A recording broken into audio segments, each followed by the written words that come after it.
Assalamualaikum warahmatullahi wabarakatuh. Salam sejahtera untuk Waalaikumsalam. kita semua. Hai teman pemilih, jumpa lagi di podcast Baes, Bincang Asik Pemilu Sukses. Ya, kali ini kita akan membahas tema yang sangat menarik karena ini berkaitan langsung dengan hak pilih dari warga negara. Kali sesuai dengan tema hari ini, kita akan membahas pemutakhiran daftar pemilih berkelanjutan, menjaga hak pilih sepanjang waktu. Oke, teman pemilih, telah hadir bersama kita narasumber yang sangat luar biasa karena beliau juga sekaligus merupakan uh, anggota KPU Kabupaten Lebong dan bertanggung jawab terhadap pelaksanaan PDPB. Siapa lagi kalau bukan Pak Rio Arya Nugraha. Oke, Pak Arya, jadi sebelum masuk ke tema, barangkali Pak Arya bisa memperkenalkan dirinya, bisa menjelaskan pengalaman Pak Arya, background organisasi dan seterusnya. Silakan, Ya, Pak. terima kasih Pak Marco. Saya berkesempatan untuk terlibat dalam podcast ini. Perkenalkan, nama saya Rio Arya Nugraha. Saya di Divisi Perencanaan Data dan Informasi. Kalau cerita singkat berkaitan dengan pengalaman, baik organisasi maupun pekerjaan, sebenarnya Divisi Perencanaan ini juga tidak jauh dari background saya, karena saya dulu ketika menjadi pelaku, kemudian fasilitator dan pernah juga menjadi trainer itu terlibat aktif dalam spesialisasi asesmen dan juga berkaitannya dengan data. Kalau pekerjaan, memang saya karena basicnya di organisasi, saya terlibat aktif di PMI, kemudian di GMNI. Ini juga banyak juga berkecimpung di ya sedikit-sedikit lah terkait dengan proses politik uh, dan tapi memang basic saya bukan asalnya dari penyelenggara, tapi pernah mengikuti survei, pernah terlibat dalam survei dan pernah mengkoordinatori dan memanajerial sebuah program kerjasama di Bengkulu. Itu kalau pengalaman dan organisasi saya gitu. Ya, artinya yang Bapak lakukan itu sudah Pak, sudah mengetahui lah bagaimana membuat perencanaan, Iya, mengolah data dan seterusnya ya Pak. iya, Jadi sudah familiar lah sudah dengan bidang familiar. ini. Karena kan kalau kita sudah terbiasa dengan pengalaman ini kan ada perencanaan, pelaksanaan, kemudian ada pelaporan, sampai proses monitoring dan evaluasi. Tahapan atau siklus itulah yang sebenarnya yang selalu kita akan lalui. Baik, berarti dari pengalaman tersebut pada akhirnya Bapak memilih untuk berkecimpung di dunia kepemiluan ini ya Pak. Ya, karena dulu waktu zaman kuliah, saya juga pernah ikut berbagai survei Oh, yang ini juga berkaitan juga dengan politik politik baik pemilu maupun pilkada. jadi sedikit banyaknya Bapak telah memiliki pengalaman lah Ya, terkait dengan alhamdulillah. Kalau pemilihan. terkait dengan bagaimana manajerial, bagaimana membuat suatu perencanaan, melaksanakan, mengimplementasikan bagaimana kegiatan maupun aktivitas sampai membuat pelaporan. Itu sudah lumayan berkecimpung di dunia itu. Oke. Jadi teman pemilih Pak Arya bisa dibilang adalah orang yang sudah menguasai apa yang dia kerjakan. Nah, sekarang barangkali kita langsung masuk aja pada topik obrolan, Pak ya. Ya, Jadi barangkali bisa Bapak jelaskan terlebih dulu apa itu PDPB karena pasti istilah tersebut kurang familiar di tengah masyarakat kita, di apalagi teman-teman pemilih yang menyaksikan. Silakan Pak ya bisa menjelaskan. iya. Sebenarnya PDPB ini memang berkaitannya adalah dengan daftar pemilih. Bagaimana kita juga tidak menghilangkan hak pilih seseorang, apalagi dia sudah memenuhi kriteria-kriteria menjadi pemilih. Daftar pemilih berkelanjutan ini sendiri sebenarnya kalau dalam tahapan pemilu maupun pilkada itu ada proses yang dilalui, itu ada proses coklit, kemudian ada daftar pemilih sementara, kemudian daftar pemilih sementara hasil perbaikan, kemudian jadilah DPT, daftar pemilih tetap, baik itu di tahapan pemilu maupun tahapan pilkada. Artinya proses PDPB ini PDPB ini dia lebih ke updating. Jadi selalu diupdate daftar pemilih ini, karena kan daftar pemilih ini kan dinamis, jadi bergerak. Kita juga harus mengupdate itu. artinya ini bukan proses yang bahkan bakal selesai pada saat proses pilkada aja ya Pak, atau pemilu saja. Artinya setelah tahapan pun Ya, proses ini tetap kita lakukan. dia pastinya berkesinambungan karena kan pemilih ini ada yang sudah umurnya sudah mencapai 17 tahun. Kemudian ada yang mungkin pensiun menjadi TNI dan Polri sebelumnya. Nah, data-data ini kan pastinya mengalami pergerakan. Kemudian juga ada data yang mungkin meninggal. Kemudian data-data yang lainnya. Makanya inilah yang harus dimutakhirkan dan dilakukan update terkait dengan data penduduk yang ada di kabupaten kita ini, di Kabupaten Lebong ini. Begitu.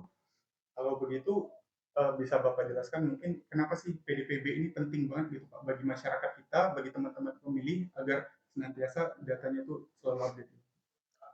Ya, PDPB ini penting ya karena ini merupakan kedaulatan rakyat bagaimana warga negara ini mempunyai suara untuk memilih pemimpinnya. Dan inilah tentunya bagaimana masyarakat ini jangan sampai menghilangkan hak dia karena itu merupakan kedaulatannya di seluruh Indonesia ini. Jadi memang pentingnya kita menjaga ini bagaimana masyarakat ini tidak kehilangan hak dia sebagai pemilih gitu. Oke, teman pemilih. Jadi itu perlu kita highlight ya bahwa pelaksanaan PDPB ini penting karena itu tidak akan menghilangkan dan akan menjamin hak pilih teman-teman di dalam proses penyelenggaraan pemilu. Ya, jadi ini menarik sekali teman-teman. Jadi uh, ya sesuai dengan yang Pak Arya bilang tadi bahwa proses ini berkelanjutan ya Pak. Iya, Mungkin bisa berkelanjutan. Bapak breakdown lebih lanjut. Apakah setiap bulan atau ada periode tertentu tahapan PDPB ini KPU kita lakukan? Ya. Jadi dalam proses PDPB ini tentunya diupdate setiap triwulan untuk tingkat kabupaten.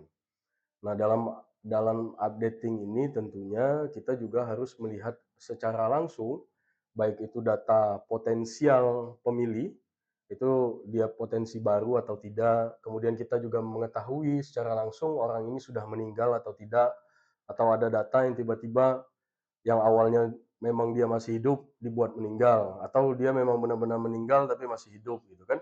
Ada juga pergerakan penduduk, ada pindah keluar. Nah, ini kan juga mesti kita update. Ada orang Lebong yang ingin pindah mungkin ke kabupaten lain. Ada orang kabupaten lain yang mungkin dapat pekerjaan di Kabupaten Lebong, dia juga ingin pindah ke sini. Nah, data-data inilah yang mesti kita update sedemikian rupa. Walaupun memang ada juga data yang data tidak padan. Namanya ini data anomali. Data anomali ini ya ada sesuatu hal juga. Ada juga penduduk ini yang tidak melakukan perekaman misalnya. Entah dia memang dalam kondisi ODGJ atau dalam kondisi yang lain. Nah, inilah yang membuat data ini perlu sekali untuk kita update dan kita memastikan penduduk ini benar-benar bisa memilih dalam pelaksanaan pemilu maupun pilkada. Berarti prosesnya itu harus dilakukan secara berkesinambungan ya Pak, karena Iya. pergerakan masyarakat itu selalu dinamis. Kalau begitu Pak, dari mana sih sebenarnya sumber data ini, dari sumber data pemilih ini yang kemudian harus diupdate oleh KPU? Apakah hanya dari KPU atau ada instansi lain yang jadi referensi atau sumber data ini? Kalau terkait dengan data ini sebaiknya dan memang instruksi dari KPU RI bahwa data ini harus satu pintu. Jadi data yang diturunkan atau yang kita dapat itu adalah data dari Kementerian Dalam Negeri yang disebut dengan data DP4, Daftar Penduduk Potensial Pemilih Pemilihan. Yang inilah dari Kementerian Dalam Negeri melalui Dirjen Dukcapil diberikan kepada KPU RI. Kemudian KPU RI membreakdown datanya, ini menganalisa, melakukan verifikasi, disandingkan, disinkronkan juga dengan data DPT pada saat pemilu maupun pemilihan sebelumnya. Kalau pada saat ini pada saat pilkada kemarin. Nah, dilihat dari data DPT ini, baru diturunkan ke provinsi sampailah ke tingkat kabupaten kota, sampai ke kita. Nah, data inilah yang kita kelola dan tidak ada data-data yang lain. Sebenarnya kita bisa aja minta data dari Dukcapil, karena kan data Kemendagri ini kan pastinya dari data Dukcapil Kabupaten Lebong. Cuman nanti akan ambigu, karena sebaiknya memang data ini harus satu pintu. Berarti data utamanya itu dari DP4 Mendagri, Iya, baru Kemendagri. kemudian masuk ke kita ya, Iya, melalui provinsi dan iya, pada akhirnya sampai ke sampai KPU ke Lebong. bawah. Nah kalau gitu ada nggak sih Pak cara agar bisa teman pemilih nih bisa tahu apakah data mereka sudah terdaftar di PDPB itu atau seperti apa gitu Pak? Ada nggak cara mereka untuk bisa mengecek, memastikan data mereka sudah terdaftar? Kalau kita di KPU, ini jelas ada link. Ini di mana kita linknya ada cek DPT online. Ini bisa secara langsung dilihat dan dipastikan. Jadi pemilih ini bisa memasukkan nick-nya, kemudian akan mengetahui dia memilih di TPS mana sesuai dengan domisilinya. Ini bisa dicek dptonline.kpu.co.id terkait dengan itu. Dan khusus untuk masyarakat Lebong sebenarnya juga bisa mengakses itu melalui website kita ya Pak. Ya, Website kita itu juga bisa melakukan pengecekan apakah teman-teman pemilih itu sudah terdaftar pada DPT, datanya sudah memiliki hak lah, di mana teman-teman pemilih itu bisa mencoblos. ya, kalaupun tidak di link KPU, dia bisa searching aja langsung di Google, itu bisa langsung Semuanya sudah gampang ya dilihat. Pak. Iya, apalagi sistem digital sekarang kan. Oke, jadi sebenarnya apa sih Pak yang menjadi tantangan terbesar yang dihadapi oleh KPU untuk menjaga akurasi data itu Pak? Supaya datanya kan kalau tadi ada istilahnya anomali data. Nah Hmm. untuk meminimalisir itu apa yang bisa kita lakukan? Ya sebenarnya kalau ini pastinya banyak tantangan juga. Tinggal bagaimana kita membreakdown data ini sedemikian rupa. Namun memang harus ada orang yang konsen. Kalau kami di divisi perencanaan data dan informasi itu kan ada sebagai operatornya, bagaimana mengelola data itu, kalau istilah dalam ilmiah itu melakukan tabulasi. Nah ini memang benar-benar dilihat secara langsung, cuma memang kita harus juga turun ke lapangan untuk memastikan terkait dengan data ini, entah itu ke pihak kelurahan, entah itu ke desa atau kadus dan lain-lain lah untuk memastikan bahwa memang bagaimana yang bersangkutan pemilih ini masih berdomisili di sana atau sudah pindah misalnya, sudah meninggal atau tidak, kemudian dia memang benar-benar sudah masuk kategori pemilih atau tidak. Nah ini yang mesti di-updating terus. Nah ketika mengupdate ini kan pastinya ya bukan hal juga yang mudah ketika mungkin kita menghadap laptop kayak kita ini kan. Ini kan tidak juga mudah gitu kan. Apalagi kita berbicara tentang angka-angka. Nah, dari NIK ini kan dipisahkan lagi. NIK, NKK, ini kan disatukan lagi, ditabulasi lagi, dimasukkan ke aplikasi Sidali, dikeluarkan lagi di aplikasi Sidali, kemudian diolah ke Excel dan sebagainya. Nah, baru muncullah data itu. Dan itulah mestinya dilakukan pengecekan langsung atau observasi secara langsung kita ke lapangan. Nah, ini yang menjadi tantangan-tantangan tersendiri sebenarnya, tapi kelihatannya saja mudah gitu kan. Kemudian eh, kan sekarang KPU itu juga sudah memiliki banyak sekali sistem sebenarnya. Mm-hmm. Katakanlah yang berkaitan dengan ini itu Sidali, sistem data pemilih. Apakah itu membantu proses kerja KPU Lebong, eh, mempermudah dalam dalam meringankan pekerjaan untuk memastikan data PDPB ini gitu. Ya, sebenarnya dari sistem informasi daftar pemilih ini pastinya banyak kemudahan. Karena kan mungkin sebelumnya ini juga karena basicnya juga banyak manual. Kalau sekarang kan sudah by system, kita bisa menggunakan jaringan internet, apalagi memang Sidali ini kan dikuatkan dengan undang-undang. Sudah termasuk dalam Undang-Undang Nomor 7 Tahun 2017, itu bagaimana penguatan sistem daftar pemilih ini. Ini sebenarnya juga dituangkan di pasal 201 berkaitan dengan daftar pemilih, bagaimana melakukan updating, dan benar-benar sistem ini sangat membantu sekali dari kita. Kita juga mungkin kalau secara personil dan SDM juga tidak terlalu banyak, eh, baik operator di data ini juga tidak terlalu banyak. Tapi dengan sistem ini pastinya semua komunikasi, kemudian bagaimana melakukan tabulasi, melakukan verifikasi, ini akan lebih lebih gampang juga dan menganalisanya juga lebih lebih enak. Tinggal bagaimana aplikasi Sidali ini disondingkan juga dengan Excel misalnya, ini akan lebih melihat data ini terlihat dengan jelas seperti itu.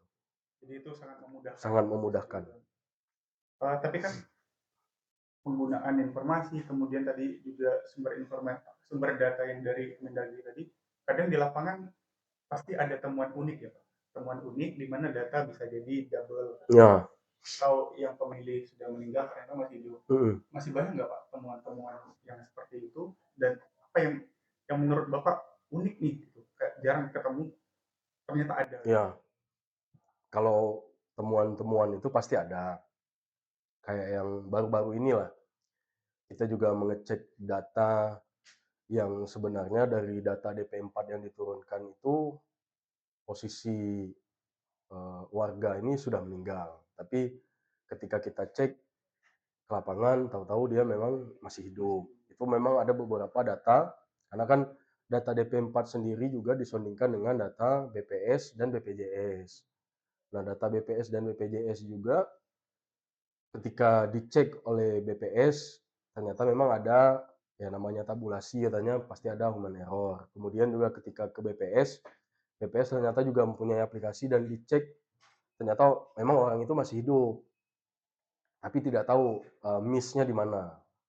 Tapi tinggal bagaimana pemilih ini sebenarnya melaporkan kejadian kalau misalnya dia tidak terdaftar atau dia ada permasalahan, entah itu permasalahan data, entry data dan sebagainya.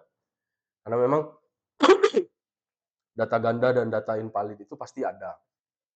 Dan ada juga sampai satu orang itu punya nick yang berbeda. Harusnya kan nicknya sama, ada juga di desa yang berbeda. Tapi itulah yang namanya penyingkronan yang dilakukan, dan alhamdulillah juga hasil sinkron sudah bisa kita tracking lah hal-hal tersebut terkait dengan gandanya nick, kemudian gandanya NKK, kemudian juga gandanya nama. Tapi itu bisa diminimalisir dengan tim operator dalam hal ini menyelesaikan berkaitan dengan data itu, data ganda maupun data invalid. Nah, kalau misalkan kan tadi Bapak mention juga, artinya kan BPJS juga bisa mengeluarkan data, kemudian Capil juga bisa mengeluarkan data.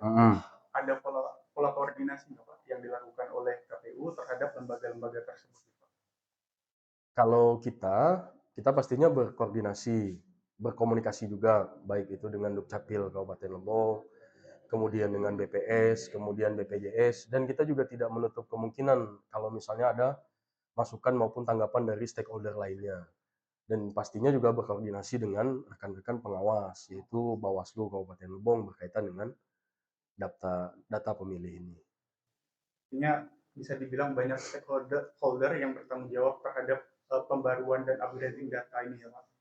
Ya, kalau sebenarnya kan kalau secara undang-undangnya ini merupakan tanggung jawab bersama, baik lembaga maupun instansi gitu kan, yang berkaitan dengan data kependudukan. Walaupun memang secara tugasnya KPU memiliki tugas bagaimana menguatkan, mengupdate daftar pemilih ini. Nah Pak, kita sekarang ngobrol soal peran masyarakat, peran aktif masyarakat, karena kan satu sisi bahwa KPU melakukan pengupdatean data itu pasti, tapi ada nggak Pak masyarakat itu untuk menemukan dirinya gitu, untuk datanya ini udah terdaftar atau enggak, masyarakat bisa berperan seperti apa ya? Apakah bisa datang ke KPU Lebong atau kemana gitu? Ya, selain tadi dia bisa ngecek di website KPU maupun searching di Google, melihat link cek DPT online, dia juga tentunya pemilih atau warga penduduk yang di Kabupaten Lebong ini pastinya bisa datang langsung ke KPU Kabupaten Lebong untuk memastikan dia terdaftar atau tidak. Atau mungkin dia melakukan pindah masuk atau pindah keluar juga bisa dicek oleh kita di sini. Jadi teman pemilih juga bisa berpartisipasi aktif gitu ya Pak, Iya, membantu kerja-kerja KPU dalam mengupdate data agar hak pilih teman-teman pemilih ini tetap terjamin gitu ya. iya. Nah, kemudian dari KPU-nya sendiri ada nggak Pak proses edukasi kepada masyarakat mengenai pentingnya nih PDPP ini bagi mereka? Gitu, Pak? Iya, kalau dari kita kan penguatan kita di sosialisasi, baik itu kita sosialisasi face to face dengan warga, kemudian dengan perangkat desa maupun kelurahan, ini juga kita updating juga di media sosial, baik itu di Facebook, di Instagram maupun di YouTube KPU Lebong, agar memperkuat bagaimana warga penduduk di Kabupaten Lebong ini tidak hilang hak pilihnya, karena itu juga merupakan kedaulatan dia sebagai warga negara di Republik ini, gitu kan. Ya, sepakat sekali dengan penyampaian tersebut, teman-teman. Dan podcast ini juga salah satu media dari KPU Lebong untuk mempromosikan, untuk mengedukasi, dan bahkan untuk mensosialisasikan kepada teman pemilih agar ya bisa berpartisipasi Iya, aktif gitu dalam proses pemutahiran data ini. Nah, kalau bicara masalah masa depan gitu Pak, apa harapan KPU Lebong terhadap sistem PDPB ini Pak? Apakah yang sekarang ini sudah cukup dan sangat membantu atau ada perlu perbaikan lagi yang kiranya bisa kita lakukan agar supaya kedepannya kayak data anomali tadi tidak terjadi lagi dan seterusnya. sebenarnya kalau berkaitan dengan yang disampaikan Saudara Marco tadi, memang penguatan sumber daya kita juga. Karena terkadang kan data yang diturunkan ini ketika diturunkan ke bawah, itu bisa jadi apa ya, proses pengecekannya itu tidak apa ya, dibilang tidak kuat, dia tidak begitu kuat juga sebenarnya kan, karena memang ketika turun ada data ganda itu sebenarnya itu juga merupakan potensi ada kecurigaan juga sebenarnya kan. Tapi bagaimana sebenarnya sistem ini tetap dijalankan dengan baik, tapi proses pengecekan itu, apalagi kalau di KPU RI kan dia se-Indonesia, itu lumayan banyak juga. Kalau seluruh provinsi, kemudian ditambah kabupaten kota diturunkan, kan bisa jadi eh, ketika diturunkan dia langsung aja tanpa cross check lebih dalam gitu kan, karena kan dalam proses cross check ini kan yang memverifikasi ini tentunya satu sisi dia punya harus SDM yang kuat, di sisi lain pengetahuan pemahaman dia terkait dengan data itu juga harus kuat. Ketika diturunkan ini juga akan apa ya, setidaknya data yang turun itu akan selalu lebih baik gitu kan. Ketika turun di provinsi lebih baik, provinsi meng-cross check lagi lebih dalam, dianalisa lebih kuat lagi, turun ke kabupaten kota juga akan lebih baik lagi. Tinggal kabupaten kota nanti memastikan kembali, melakukan observasi secara langsung, melihat secara langsung data ini, mengetahui dari stakeholder di tingkat desa atau kelurahan, ini kan pasti kita akan data itu diketahui dengan gamblang, dengan jelas gitu kan, sesuai dengan prinsip terkait dengan penyusunan daftar pemilih gitu. Artinya yang perlu kita kuatkan adalah sumber daya kita ya Pak. Sumber Iya, daya yang telah ada itu perlu dibuat diperlukan. agar supaya itu kedepannya kerja kita jadi lebih ringan, lebih Lebih akurat akurat. datanya. Dan sistemnya diupdate terus. Karena kan sama kayak aplikasi lah. Kalau aplikasi di handphone kita kalau tidak update kan ini juga. Itu yang Harus perlu selalu juga. menyesuaikan. Iya, menyesuaikan dengan situasi dan kondisi dan perkembangan zaman juga gitu kan. Nah, terakhir nih Pak, ada pesan nggak Pak untuk warga Lebong dan teman pemilih semua agar supaya hak pilih mereka itu tetap aman dan tercatat dengan benar gitu, Pak, di sistem kita. Ya, yang jelas berbicara tentang data pemilih, kalau kita di KPU ini kan juga menyesuaikan dengan Undang-Undang Perlindungan Perlindungan Data Diri. Karena kita juga memberikan data pastinya tidak menggunakan NIK dan NKK. Nah, NIK dan NKK ini kan juga merupakan kerahasiaan dari warga penduduk di Kabupaten Lebong khususnya, dan juga harapan besarnya data NIK dan NKK ini dijaga dengan baik, jangan sampai disalahgunakan gitu kan.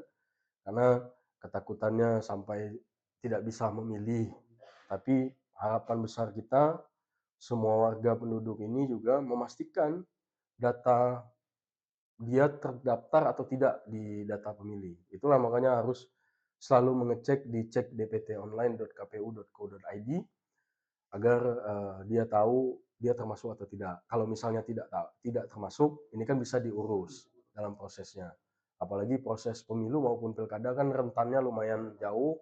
Kita juga selalu melakukan updating dan harapan besarnya juga masyarakat punya proaktif lah dalam pemilih ini. Karena kan bisa jadi ketika dia terlibat di pemilu dan pilkada, kemudian di pemilu dan pilkada di tahun berikutnya tahu-tahu tidak terlibat karena mungkin ada data yang salah ketika dia melakukan pengurusan gitu kan. Nah itu jangan sampai terjadi dan harus dijaga terus kerahasiaan datanya, jangan sampai disalahgunakan dan pastikan terdata. Iya, sesuai dengan apa yang kita sampaikan baik link maupun cek di Google tadi. Jadi itu dia teman pemilih, seperti yang dibilang sama Pak Ria tadi, bahwa kerahasiaan data teman-teman pemilih itu harus selalu dijaga dan kemudian harus selalu memastikan ya Pak, Ya. memastikan data teman-teman itu apakah terdaftar atau tidak. Kalau seandainya tidak, teman-teman bisa proaktif mendatangi KPU atau melakukan pengecekan di link-link DPT tadi. Oke. Mungkin itu saja Pak Ria, terima kasih atas waktunya. Ini sebuah pengalaman dan penjelasan yang menurut saya lengkap. Mudah-mudahan berguna untuk teman pemilih semua. Dan jangan lupa untuk senantiasa menyaksikan podcast KPU Lebong agar teman-teman selalu update dan selalu terinformasi terkait dengan berita-berita kepemiluan. Terima kasih teman pemilih, sampai jumpa di episode selanjutnya. Ya, terima kasih Marco.